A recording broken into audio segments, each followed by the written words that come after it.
केम छो? आप में से कितने लोग ये चाहते हैं कि आज का ये सेशन गुजराती में हो? आप चाहते हैं? क्या नाम है आपका? तो हरीश भाई आप ही कर लो। मुझे जितनी गुजराती आती थी मैं ऑलरेडी बोल चुका हूं। केम छो मजामा, बस।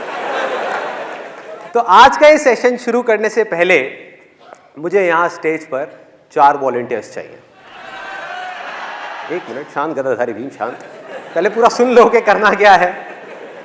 आपको 1 मिनट का टाइम मिलेगा और उस 1 मिनट के अंदर अंदर आपको कुछ भी बोल करके, कुछ भी अजीब अजीब सी हरकतें करके यहाँ पर जो ऑडियंस बैठी है उसको हंसाना है, उनको हंसाना है। अब हाथ उतना ही है, थोड़े कम हुए हैं। हाँ, काफी कम हो गए। भीम ने अपनी गदा डाल दी, बस हो गया काम। आगे और सुन लो, अभी यहाँ पे खत्म नहीं हुआ खेल। आपको यहाँ पर आकर के हंसाना है और एक छोटी सी कंडीशन है उसके अंदर कि आपको कोई संता बंता का जोक नहीं सुनाना, कोई भी जोक नहीं सुनाना, किसी दूसरे का मजाक नहीं उड़ाना, खुद का मजाक उड़ाना है। खुद के फेलियर्स का, खुद की वीकनेसेस का मजाक उड़ाना है यहां पर स्टेज पर आकर के। और उन चारों में से जिसने भी सबसे ज्यादा हंसाया, यहां पर जो लोग बैठे हैं उनको, उसको एक ट्रॉफी मिलेगी।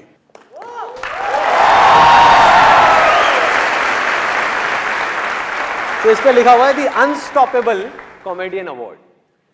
तो देखते हैं कौन जीतता है इस अवार्ड को। अब बताइए कौन आना चाहेगा इसके लिए? एक आप आ जाइए, आप आ जाइए।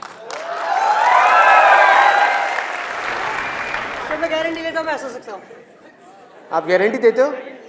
आ जाओ, आ जाओ, आप आ जाइए।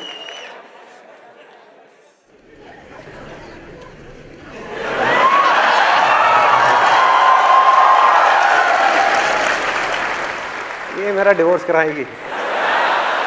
Let's give a big hand for all of them. तो कौन सबसे पहले आना चाहेगा आप चारों में से? You will? Very good, let's give a big hand for. क्या नाम है आपका? Khushboo. Let's give a big hand for Khushboo.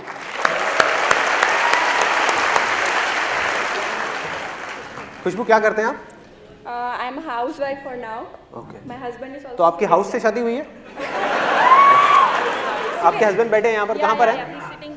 Actually he also wanted to come. तो आप तो खुश हो रहे होंगे आज। फॉर अ चेंज आपका मजाक नहीं उड़ने वाला, इन्होंने अपना मजाक उड़ाना। रोज घर में आपका ही मजाक उड़ता होगा। जैसे मेरी वाइफ मेरा बड़ा मजाक उड़ाती है, कहती है ये आसान है, आसान है तो ठीक है, ये क्या होता है? कहती है ये क्या है? शाहरुख खान हो? कौन हो भाई? तो आज आपको इनका नहीं अपना मजाक उड़ाना है, ठीक है? कुछ भी, अपनी कैसी भी वीकनेसेस का, अपनी बेवकूफ़ियों का। हर एक इंसान में स्ट्रेंथ्स भी होती हैं और वीकनेसेस होती हैं। और ये सब क्यों हो रहा है, इसके पीछे क्या लॉजिक है, क्या मोटिव है मेरा, ये होने के बाद में आप लोगों को बताऊंगा कि इसके पीछे इसका आज के सेशन से क्या कनेक्शन है। Let's give a big hand for Khushboo. आज मैं सबसे पहले इधर इसलिए आई कि मेरा फर्स्ट नंबर हो, क्योंकि मैं इतनी नर्वस थी कि किसी ने मेरे से ज़्यादा अच्छा कर लिया, उसके बाद तो मैं कुछ भी नहीं बोल पाऊंगी। अच्छा, आज हम यहाँ पे आने वाले थे। मेरे हस्बैंड एक्चुअली थोड़ा संदीप जी के अगेंस्ट है, इसीलिए मैं उनको इधर लेके आई हूँ। आज और अगेंस्ट हो जाएंगे, जो मैंने कहा है उसके बाद और against. Because I really love him and he is so against it. मैंने उनको सेशंस में उनके ज़बरदस्ती दिखाती हूँ। उनको पता भी नहीं था कि मैंने उनका रजिस्ट्रेशन किया है। सुबह को उठाया, बस जल्दी से रेडी हो, संदीप महेश्वरी का सेशन के पास चल रहे हैं। Thank you so much. Let's give big hand for. अब कौन आना चाहेगा आप में से? आप लास्ट आना चाहोगे? Guarantee, guarantee. जी, मेरा नाम तेजस रानिंगा है, मैं गांधीधाम कच्छ से हूँ। एक बार मेरे दोस्त है आकाश, मैंने उससे बोला यार मैं एक्टिंग में हाथ आजमाना चाहता हूँ। मैं बोला क्या बोल रहा है, एक्टिंग करेगा तू? बोला हाँ मैं एक्टिंग करूँगा। मैंने बोला देख मैं तेरे अलग अलग एक्सप्रेशन करके दिखाता हूँ। बोला ठीक है। मैंने बोला तू एक्शन बोला। सर आप एक्शन बोलना, मैं एक्शन। ओके, ऐसे एक्शन। एक्शन। ये देख बाप बनने की खुशी।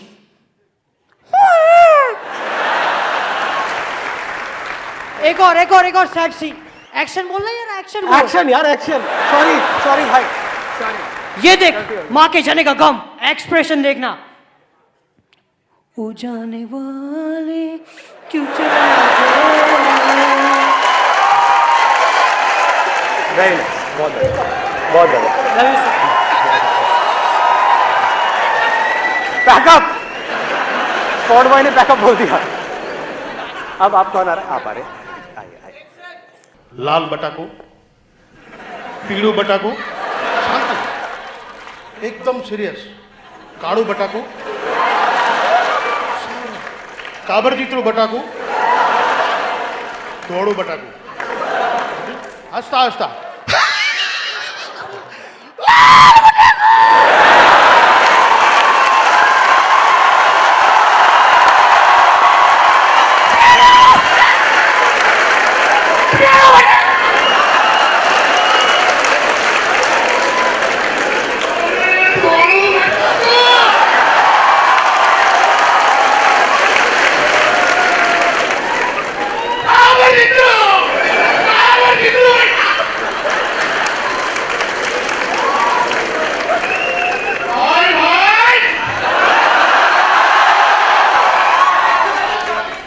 Time up बटाकू।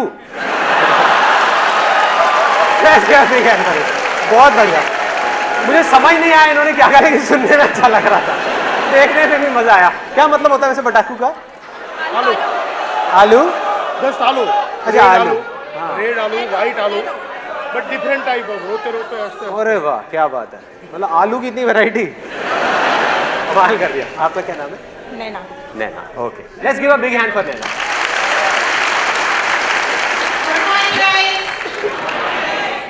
एक्चुअली मैं यहाँ पे आप लोगों को हंसाने के लिए स्टेज पे नहीं आई हूँ, मुझे कोई टॉफी नहीं चाहिए, मैं दूसरे पर्पस के हिसाब से स्टेज पे आई हूँ, so sorry for that, but मैं जो यहाँ पे करने आई हूँ, please help me.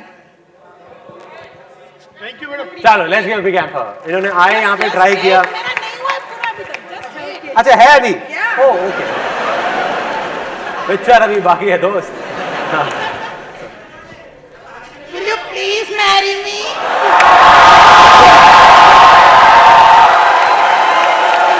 Oh, listen guys, please। ऐसा है कि मेरा डिवोर्स सिर्फ एक बार हो सकता है, क्योंकि मेरी एक बीवी है, वो ऑलरेडी करवा चुकी है, दूसरा होने की कोई गुंजाइश मैं नहीं है। फाइनल करवा रही हूँ। एक बार हो जाए उसके बाद। आसान है भैया, आसान है। बट हक तो बनती है संदीप जी के साथ।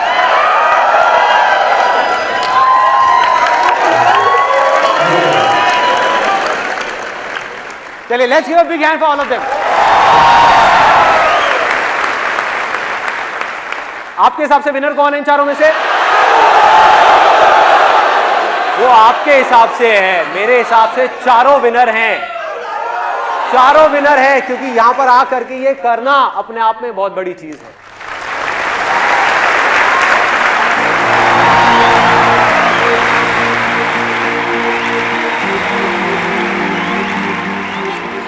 आप डर क्यों रहे इतना?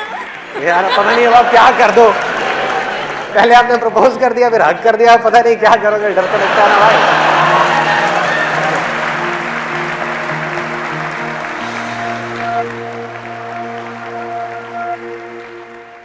अब मैं आपको बताता हूं कि ये जो अभी किया यहाँ पर स्टेज पर, मतलब इन लोगों ने आकर के अपना मजाक उड़ाया। वैसे इन्होंने अपना कम, मेरा ज़्यादा मजाक उड़ा दिया लेकिन ये जो किया उसका आज के इस सेशन से क्या कनेक्शन? आप में से कितने लोग हैं जो हमेशा हर हाल में, चाहे लाइफ में कुछ भी चल रहा हो, खुश रहना चाहते हैं, हंसते खेलते रहना चाहते हैं, मतलब बिल्कुल बच्चे के जैसे मस्त रहना चाहते हैं? सब चाहते हैं। इसका सबसे आसान रास्ता पता है क्या है? हमें खुद पर हंसना सीखना है। यही आज के सेशन का थीम है।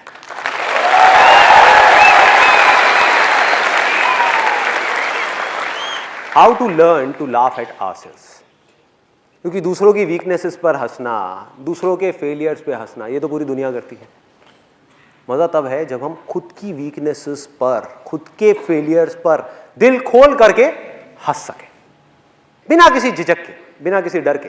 सिर्फ दिखाने के लिए नहीं कि अगर एक ग्रुप में खड़े हैं 10 लोगों के साथ में और हमारा मजाक उड़ रहा है तो मुंह पे ऊपर ऊपर तो हंस रहे हैं, अंदर अंदर गालियां दे रहे हैं। ये बोल ले बेटा, तू मुझे बोल, मैं तेरे को बोलूंगा अभी थोड़ी देर बाद। तू मेरी नाक के बारे में बोल, मैं तेरे दांत के बारे में बोलूँगा। तो करना क्या है कि अगर हंस रहे हैं तो खुल के हंस रहे हैं, दिखाने के लिए नहीं, उनके साथ हंस रहे हैं।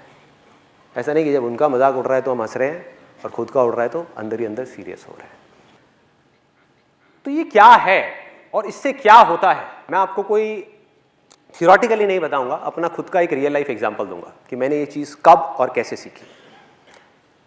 जब मैं करीबन 8 या 9 साल का था तो स्कूल में अपने फ्रेंड्स के साथ में पकड़म पकड़ाई खेल रहा था। भागते भागते मैं अपने स्कूल के स्टेज पे चढ़ गया। स्टेज पे गया और वहाँ से जा करके मैंने छलांग लगा दी। नीचे कूदा, मैंने देखा नहीं था, वहाँ पर एक कांच की टूटी हुई बॉटल पड़ी थी और वो बॉटल, वो कांच मेरे हाथ में यहाँ पे घुस गया, आर पार हो गया। जिसके बाद से जो हुआ सो हुआ, लेकिन उसके बाद से मेरे यहाँ की एक नर्व पूरी तरह से डेड हो गई। और एक वो दिन है, एक आज का दिन है, मेरी ये जो उंगली है ये मूर्ति नहीं है। आप में से भी शायद कुछ लोगों ने इस चीज़ को नोट करा होगा कि जो लेफ्ट हैंड की मेरी ये फिंगर है ये मूर्ति नहीं है। जैसे ये वाली हैंड की जो फिंगर है इसको मैं ऐसे ऐसे मोड़ सकता हूँ, इसको मैं ऐसे तो कर सकता हूँ, ऐसे नहीं मोड़ सकता। पकड़ करके मोड़ सकता हूँ, अपने आप नहीं मोड़ सकता। तो हुआ क्या, जैसा कि स्कूल्स में होता है कि मेरा जो स्कूल का ग्रुप था, दोस्त थे, उनको तो कोई टॉपिक चाहिए होता है ना, कोई मुर्गा चाहिए होता है। स्कूल में यही होता है सबके साथ में, स्कूल कॉलेज में, कि ग्रुप बना हुआ है, एक को मुर्गा बना लिया और सब उसके पीछे पड़े हुए हैं। तो मेरे स्कूल का मुर्गा मैं था। मेरे स्कूल का जो ग्रुप था उसमें वो मुझे पकड़ते थे। मेरा नाम संदीप से बदल करके मेरे स्कूल में, और ये चीज़ करीबन 12th स्टैंडर्ड तक चली थी, संदीप से बदल करके मेरा नाम हो गया था उंगली। तो उंगली आ रहा है, उंगली आ रहा है, उंगली आ रहा है। कोई मुझे उंगली मार बोलता था, कहता यार तेरे से अच्छा तो उंगली मार डाकू था, उसने औरों की उंगलियों को मारा, तूने खुद की उंगली को मार दिया। तो ऐसी ऐसी तरह तरह की चीज़ें होती थी। एक आपने वो कहावत सुनी होगी कि जब घी सीधी उंगली से ना निकल रहा हो तो उंगली टेढ़ी करनी पड़ती है। तो ग्रुप में जब खड़े होते थे तो सब आपस में पूछते थे, कहते यार ये संदीप क्या करेगा, घी कैसे निकालेगा, वो तो बेचारा रूखी रोटी खाएगा। तो ऐसी ऐसी चीज़ें होती थी। और भी कोई भी टॉपिक चल रहा होता था, कोई भी, मतलब किसी और टॉपिक के बारे में बात हो रही है और सबका हंसने का मन कर रहा है, तो वो घूम फिर के फिर मेरी उंगली पे आ जाते थे। तो उस टाइम पे क्या होता था, 12th स्टैंडर्ड तक मुझे बहुत गुस्सा आता था जब भी कोई मेरा इस तरीके से मजाक उड़ाता था। बाहर बाहर से मैं दिखाने के लिए कई बार हंसता था, लेकिन अंदर ही अंदर मेरी फ्रस्ट्रेशन बढ़ती चली जा रही थी। कई कई बार मेरी लड़ाई हो जाती थी उन लोगों से। वो मुझे एक बोलते थे, मैं उनको 4 बोलता था, और बातों बातों में बहस हो गई, कई कई बार हाथापाई भी हो गई, लड़ाई हो गई, गुस्सा बढ़ता जा रहा है। 12th स्टैंडर्ड पहुँचते पहुँचते मेरी जो फ्रस्ट्रेशन है वो 2 चीज़ों को लेकर के बढ़ गई। एक, ये जो लोग मेरा मजाक उड़ा रहे थे उनसे रिलेटेड, जो भी मेरे दोस्त थे, सो कॉल्ड दोस्त। दूसरी मेरी फ्रस्ट्रेशन बढ़ गई भगवान से, कि आपने मेरे साथ में ऐसा क्यों किया, कि अगर उस दिन वो बॉटल वहाँ नहीं होती और मेरी उंगली यहाँ पे इस तरीके से नहीं हुई होती, क्योंकि बच्चे का दिमाग ऐसे ही होता है, तो मेरे को अंदर ही अंदर फ्रस्ट्रेशन हो गई कि यार काश मेरे साथ में ये नहीं हुआ होता, मेरी उंगली ठीक होती तो मेरा इतना मजाक नहीं उड़ता जितना अभी उड़ रहा है, मतलब हर बात पे मजाक।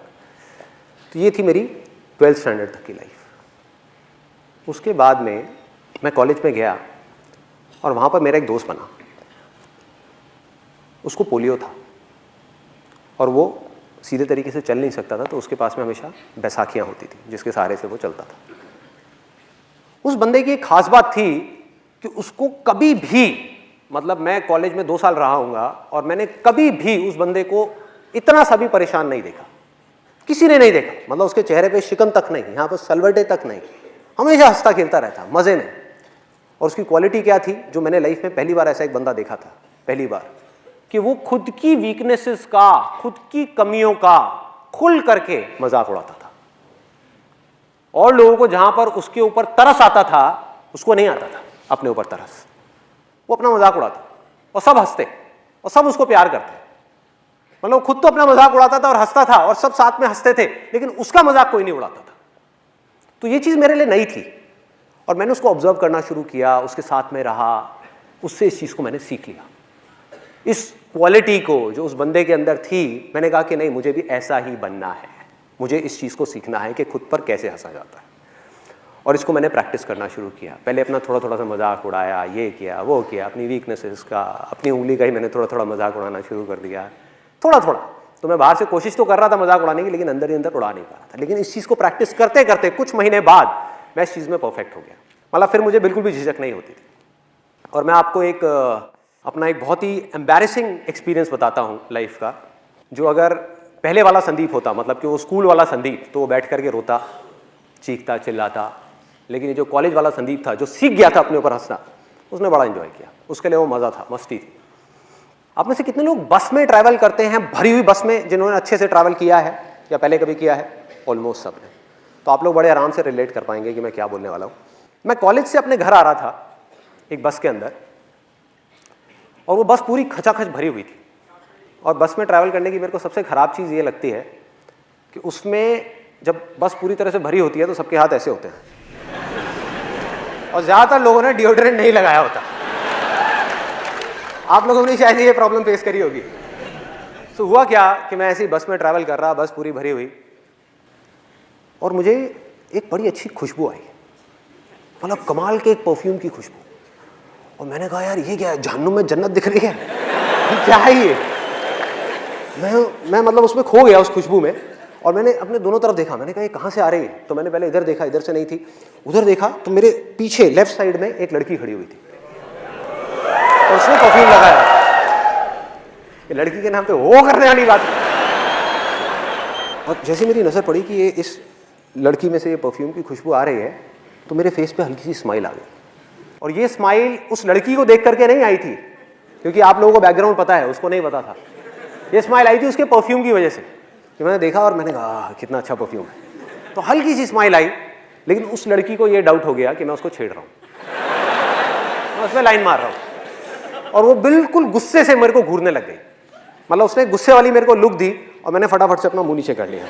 मैंने कहा भाई पिटना नहीं है तो मुंह नीचे कर लो, भीड़ यहाँ पे बहुत है, बहुत मारेंगे सब मिल करके। तो मैं अपना आराम से ऐसे ही खड़ा हुआ। उसके 10-15 मिनट बाद में, गर्मी बहुत ज़्यादा थी, गर्मियों का टाइम था, और मेरे फेस पे पसीना आया। तो मैंने क्या किया, अपनी जेब में हाथ डाला रुमाल निकालने के लिए। अब ध्यान से देखो मेरा हाथ कैसा है, क्योंकि मैं आपको बता चुका हूँ कि मेरी उंगली मुड़ती नहीं है। तो मैं गया, मैंने जा करके अपनी जेब में हाथ डाला, रुमाल निकाला, और जब रुमाल निकाल रहा था तो वो उंगली जा करके उस लड़की के पैर पे टच हो गई। उसके पैर पे टच हो गई। आपने वो कहावत सुनी होगी, कंगाली में आटा गीला। बिल्कुल ऐसे ही कुछ मेरे साथ में हुआ कि पहले ही मेरी पिटने वाली हालत थी, और ऊपर से वो उंगली जा करके उसके पैर पे टच हो गई। मैं रुमाल लेकर के चुपचाप अपने फेस पे आया, और मेरी हालत खराब। मैं मन ही मन सोच रहा, मैंने कहा भाई अब क्या करूँ? 2 ऑप्शन है मेरे पास में। एक तो ये है कि पलट करके इसको फटाफट से सॉरी बोल दूँ, लेकिन उसमें एक रिस्क है कि क्या हो अगर उसको पता ही नहीं है कि उंगली मेरी थी इतनी भीड़ में।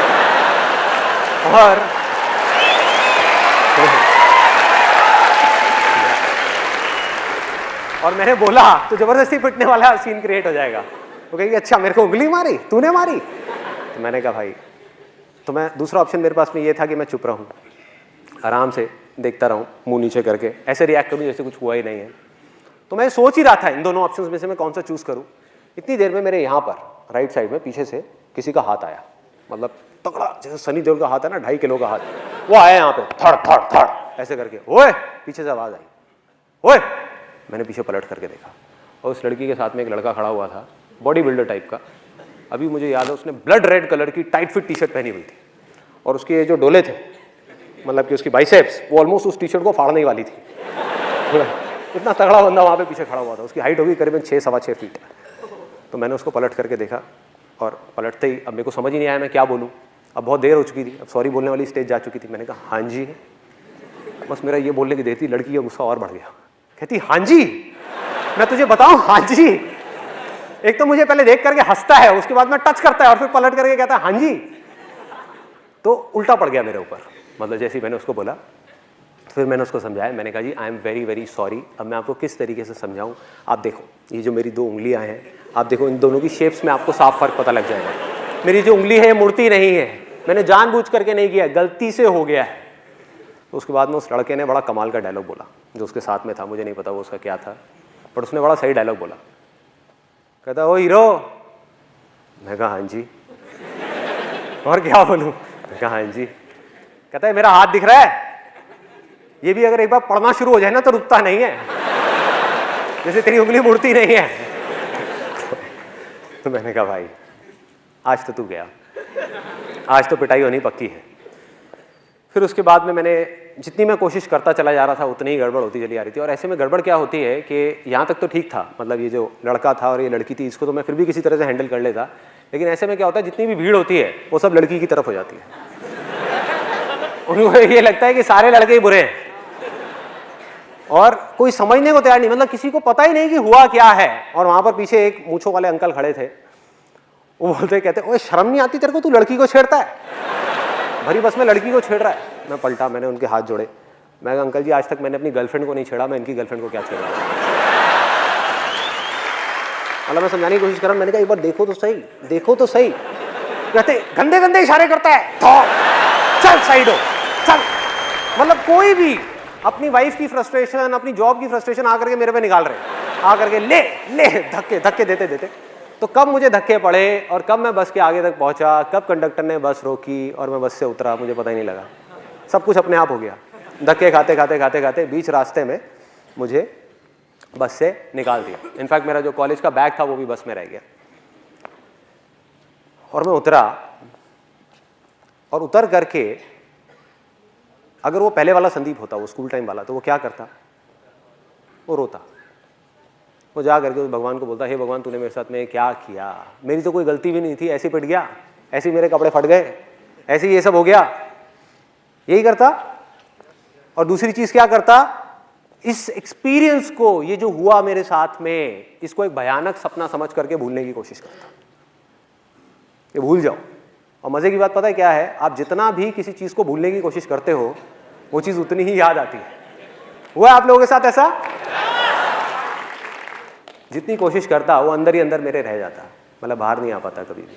लेकिन ये था पहले वाला संदीप, मतलब कि वो स्कूल वाला संदीप जो अपने कॉलेज के फ्रेंड से नहीं मिला था, लेकिन वो मर चुका था।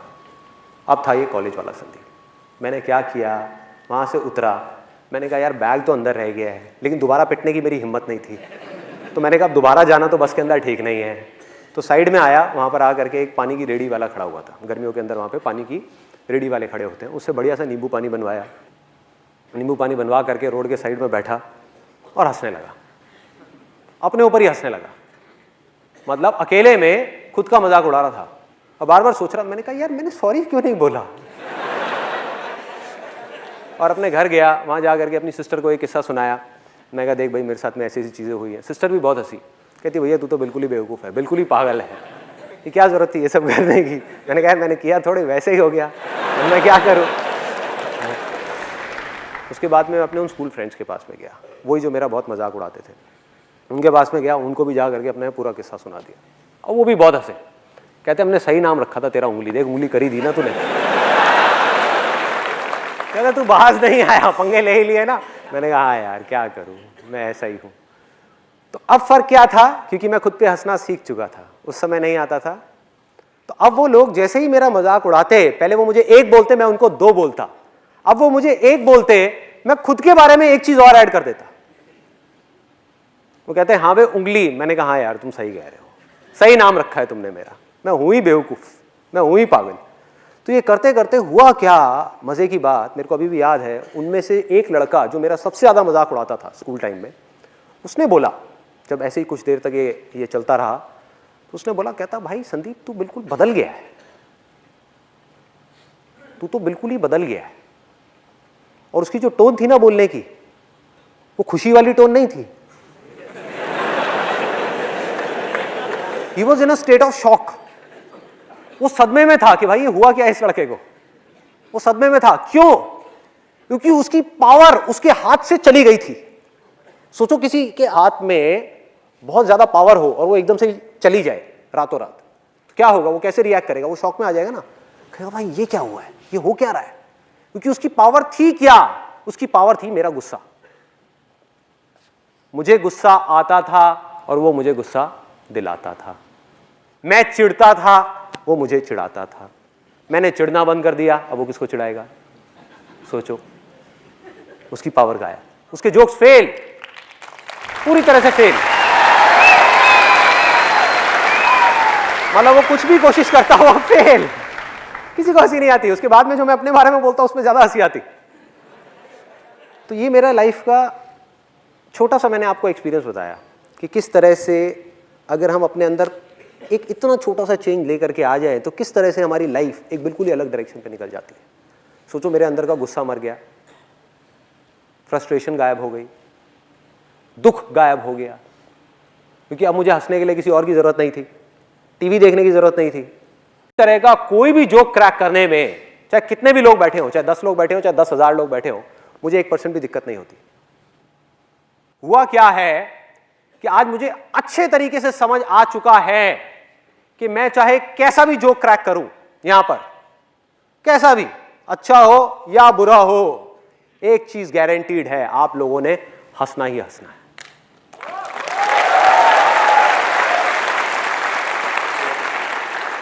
हंसना ही हंसना है, गारंटीड हंसना है। और ये मेरा कोई ओवर कॉन्फिडेंस नहीं है जो किसी इमेजिनेशन के ऊपर बेस्ड है, ये मेरा कॉन्फिडेंस है जो रियलिटी के ऊपर बेस्ड है। और मैं बताता हूं कैसे मैं ये बात बोल रहा हूं। मैंने कोई जोक क्रैक किया या कुछ बोला यहां पर आकर के, अगर आपको जोक समझ आ गया तो आप क्या करोगे? हंसोगे, उस जोक के ऊपर ठाके मार मार के हंसोगे, खुल के हंसोगे। और अगर वो जोक समझ नहीं आया तो क्या होगा? तब भी आप हंसोगे। फर्क ये है कि आप मन ही मन मेरे जोक के ऊपर नहीं, मुझ पर हंसोगे कि कितना बेवकूफ आदमी है, ये तो पागल है बिल्कुल ही। मन ही मन आप हंसे ना, तो हुआ वो जो मैं चाहता था। मेरा मकसद क्या था? मेरा मकसद क्या था? ये नहीं था कि आप मेरे जोक के ऊपर हंसो, ये था कि आपकी जिंदगी में थोड़ी सी खुशी आ जाए, बस। अब इससे क्या फर्क पड़ता है कि आप मेरे जोक के ऊपर हंसो या मुझ पर हंसो? क्या फर्क पड़ता है? हाँ, या मेरी बेवकूफियों पे हंसो, या मेरे फेलियर्स पे हंसो, या मेरी वीकनेसेस पे हंसो। होता क्या है, जब हम धीरे धीरे इस रास्ते पे चलते हैं तो वो दिन दूर नहीं है जब सिर्फ हम अपनी छोटी छोटी वीकनेसेस का मजाक नहीं उड़ाते, बल्कि बड़े से बड़े फेलियर का भी मजाक उड़ा सकते हैं। बड़े से बड़े फेलियर का सोचो, ये क्या है? एक प्रॉब्लम है जिसके बारे में मैंने अपने लास्ट लाइफ चेंजिंग सेमिनार में बात करी थी। One of the biggest fears in the world, मतलब इस दुनिया में जितने भी डर हैं आपकी लाइफ में, उनमें से सबसे बड़े डरों में से एक वो था, सबसे बड़ा रोग क्या है?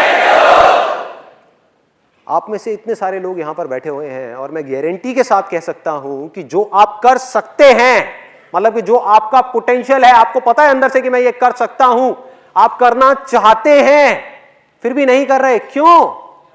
क्योंकि अंदर ही अंदर बहुत गहराई में एक्सक्यूजेस दे रहे हो कि मैं इस वजह से नहीं कर रहा, उस वजह से नहीं कर रहा। रीजन कुछ और है। रीजन क्या है कि अंदर ही अंदर कहीं ना कहीं एक डर बैठा हुआ है कि यार मैं सक्सेसफुल हो गया तो बढ़िया है, अगर फेल हो गया तो मेरा कितना मजाक उड़ेगा। ये आता है अंदर से, ये डर हमको आगे बढ़ने से रोकता है, सबको रोकता है। किसी के अंदर कम है, किसी के अंदर ज्यादा है, सबके अंदर होता है ये डर। तो धीरे धीरे अगर आपने इसको प्रैक्टिस करना शुरू किया, अपने ऊपर हंसना शुरू किया, तो वो दिन दूर नहीं है भैया जब ये डर पूरी तरह से आपके अंदर से निकल जाएगा। आपको रत्ती भर भी फर्क नहीं पड़ेगा कि वो लोग आपके बारे में क्या सोचते हैं, क्या बोलते हैं, क्या कहते हैं। जिसका जो काम है उसने वही करना है। आप कुछ अच्छे से अच्छा भी कर लो ना लाइफ में, आप जा करके हिमालय के ऊपर जा करके झंडे गाड़ दो माउंट एवरेस्ट के ऊपर, तब भी जिसने आपके ऊपर हंसना है वो हंसेगा, वो कहेगा देखो पागल है, कहां पहुंच गया। तो क्या जरूरत थी? तो कहेगा ये कोई काम है करने वाला? घर पे बैठो, टीवी देखो, खाओ पियो, मस्त रहो, क्या जरूरत है कुछ करने की? तो जिसने मजाक उड़ाना है, जिसका बेसिक नेचर है नेगेटिव चीजों को देखने का, वो नेगेटिव ही देखेगा भाई। तो फर्क क्या पड़ता है? और ये एक छोटी सी क्वालिटी है जो आप उन सब लोगों में देखोगे इस पूरे दुनिया में, जो भी लोग अपनी जिंदगी को खुल करके जी रहे हैं, चाहे कोई भी हो, उन्हें इतना सा भी फर्क नहीं पड़ता कि दुनिया उनके बारे में क्या सोचती है, क्या बोलती है। It does not make any difference to them. तो जीना है तो क्या करना है? खुल के जीना है और खुद पर हंसना है। खुद का मजाक उड़ाने से कभी भी पीछे नहीं हटना है, क्योंकि इससे होता क्या है, सिर्फ इतना नहीं होता, इसके और एक स्टेप और अंदर जाते हैं, थोड़ा और डीप में जाकर के देखते हैं क्या होता है कि जैसे जैसे आपको खुद की वीकनेसेस का मजाक उड़ाना आ गया, खुद की बेवकूफियों का, खुद की कमियों का, खुद के फेलियर्स का, तो धीरे धीरे ये जो सक्सेस है ना, सक्सेस जो हमको मिलती है, हम उसका भी मजाक उड़ा पाएंगे। अपनी सक्सेस का, किसी और की सक्सेस का नहीं। और की सक्सेस का तो दुनिया मजाक उड़ाती है कि अपने पड़ोसी के पास में अपने से बड़ी गाड़ी आ गई, जरूर कोई गलत काम कर रहा है, जरूर कोई गड़बड़ काम कर रहा है, होता है। खुद की सक्सेस का, और देखो इससे क्या होगा। मैंने आज तक अपने सेशंस में इस टॉपिक को बहुत ज्यादा टच किया है कि सक्सेसफुल होने के लिए आपको क्या करना है, लेकिन मैंने इस टॉपिक को टच नहीं किया कि सक्सेसफुल होने के बाद क्या करना है। क्योंकि जहां आप सक्सेसफुल हुए, आपके पास में, आपकी फील्ड में आपका नाम हुआ, आपके पास में पैसा आया, आपके पास में पावर आई, तो आप चाहो ना चाहो उस सक्सेस ने आपके दिमाग पर चढ़ना ही चढ़ना है, गारंटीड चढ़ना है। आपके अंदर अहंकार आना ही आना है, आपकी ईगो ने बढ़ना ही बढ़ना है, और जिसके अंदर अहंकार आया, जिसके अंदर ईगो आई, वो अंधा अकड़ गया। जो भी अकड़ा समझो वो मर गया। क्या होता है ऐसे लोगों के साथ में? उनके अंदर का बच्चा मर जाता है। जहां ये सक्सेस, जब तक कि ये हमारे पैर की जूती पे है तब तक ठीक है, जहां ये सर पे चढ़ी, गड़बड़ शुरू। आप खुल करके वो कर ही नहीं पाओगे जो आप करना चाहते हो। ईगो बढ़ती चली जाएगी, अकड़ बढ़ती चली जाएगी। पता कैसे लगेगा आपको ये चीज़ हो रही है? जब भी जिंदगी में हंसी छिन जाए, सीरियस हो जाओ, माथे पे सलवटें पड़नी शुरू हो जाएं, अकड़ जाओ, हमेशा अकड़े अकड़े रहो, तो समझ जाओ आप गलत ट्रैक पे जा रहे हो। उस समय वक्त है अपने फेलियर्स का नहीं, अपनी सक्सेस का मजाक उड़ाने का। अरे क्या हो गया तो टेम्पररी है, नाम भी टेम्पररी है, सक्सेस भी टेम्पररी है, और मेरे हाथ की चीज नहीं है। सीरियस होना है तो काम के बारे में सीरियस होना है। जो काम मैं कर रहा हूं उसको पूरी ईमानदारी से करना है। नाम का क्या है? नाम और बदनाम में कितनी देर का फर्क है? कुछ सेकंड्स का। तो इस चीज को लेकर के क्यों सीरियस होना है? सक्सेस को लेकर के क्यों सीरियस होना है? पैसे को लेकर के क्यों सीरियस होना है? इन सब चीजों को लाइटली लेना है। सिर्फ फेलियर्स को नहीं, सक्सेस को भी लाइटली लेना है, और पूरी तरह से आजाद रहना है, पूरी तरह से खुल के जीना है अपनी लाइफ को। मतलब कि बिल्कुल वैसे ही रहना है, कुछ भी हो जाए, कितना भी ऊपर लेवल पे आप पहुंच जाओ, बिल्कुल वैसा ही रहना है जैसा आप तब थे जब आपने अपने करियर की शुरुआत करी थी, जब आप छोटे से बच्चे थे। दिल में वो बच्चा मरना नहीं चाहिए। भागना है, उठना है, गिरना है, फिर चलना है, फिर हंसना है, खिलखिलाना है, रोना है, जो मन कर रहा है अंदर से वो करते चले जाना है। मतलब कि दिमाग होना चाहिए बुद्ध के जैसा, और दिल होना चाहिए एक छोटे से बच्चे के जैसा।